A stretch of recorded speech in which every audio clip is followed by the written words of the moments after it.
Vă salut, dragi prieteni! E o adevărată binecuvântare să ai casa și grădina lângă pădure. Ciupercile cresc ca la ele acasă, nu mai e nevoie să mergem prin pădure să le căutăm.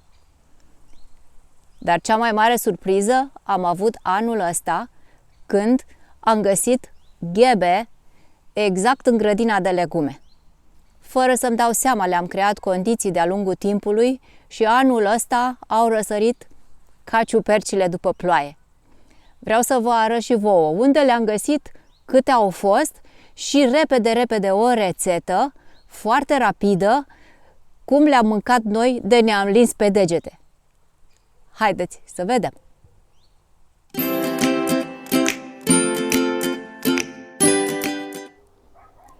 Grădina noastră e situată pe un deal și se învecinează spre sud cu o pădure de fag foarte mare și sănătoasă. Poziția în panta terenului ne-a determinat să construim în timp 2 terase, cu ajutorul unor scânduri groase și a țărușilor de lemn care le sprijină. Pe terase am plantat zmeură. Chiar și lăzile de lemn pentru straturile înălțate, chiar foarte înălțate aș putea spune, le-am făcut și din motivul ăsta. Din cauza terenului în pantă, de câte ori venea câte o ploaie mai zdravănă, ne spăla pur și simplu toate straturile și plantele rămâneau cu rădăcinile la vedere sau dispăreau cu totul. Deci în grădina noastră sunt prezente foarte multe scânduri și țăruși din lemn. În ultimii ani am aplicat din ce în ce mai mult principiile permaculturii peste tot în grădină.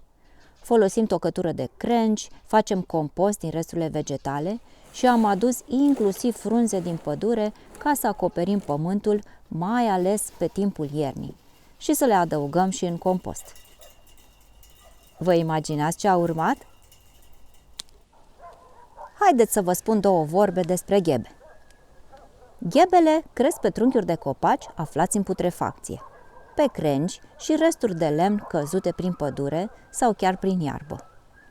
Se dezvoltă în funcție de cantitatea de precipitații, începând de prin septembrie până în noiembrie, în păduri de foioase și conifere.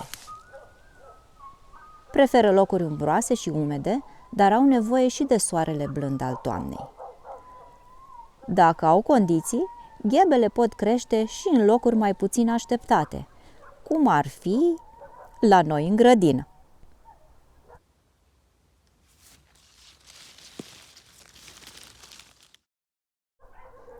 Exact ca la manual. În grupuri sau individuale, forma și dimensiunea perfectă pentru recoltare, nici prea mici, dar nici prea bătrâne, aș putea spune că a dat norocul peste noi. Dar mai e o vorba românului: norocul ți-l mai faci și singur. Deci, dragi prieteni grădinari, mai mici, mai mari, resturi de lemn, chiar și tocătură, frunze din pădure, zonă cu semi-umbră, umiditate, adică stropite dacă nu plouă destul, și răbdare. Nu se știe când vă veți trezi cu surpriza.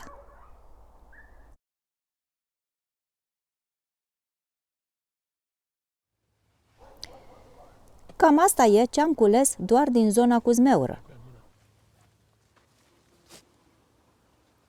Și acum să vă spun repede cum le-am mâncat.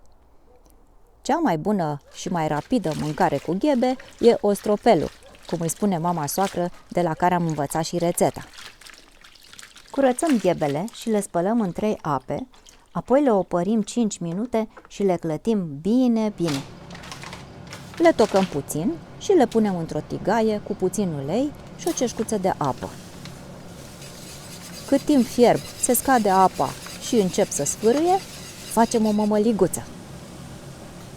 Peste ghebe mai punem sare și piper, pătrunjel verde tăiat mărunt și usturoi după gust. La sfârșit punem și o lingură de oțet. Servirea e simplă, alături de mămăligă. Cine dorește poate să completeze ostropelul cu smântână, dar noi nu simțim nevoia.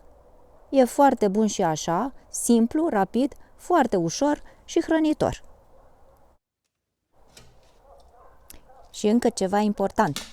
Să nu uităm să aruncăm resturile de la ghebe prin grădină, la întâmplare. Nu se știe unde le vom mai găsi și la anul. Puteți accesa playlistul ce apare pe ecran pentru a vedea și alte rețete simple cu fructe și legume din grădina BioLegumix. Iar dacă v-a plăcut ce v-am arătat și vreți să mai vedeți și alte subiecte, nu uitați să dați subscribe și să apăsați clopoțelul pentru a afla de fiecare dată când mai apar noutăți din grădina BioLegumix.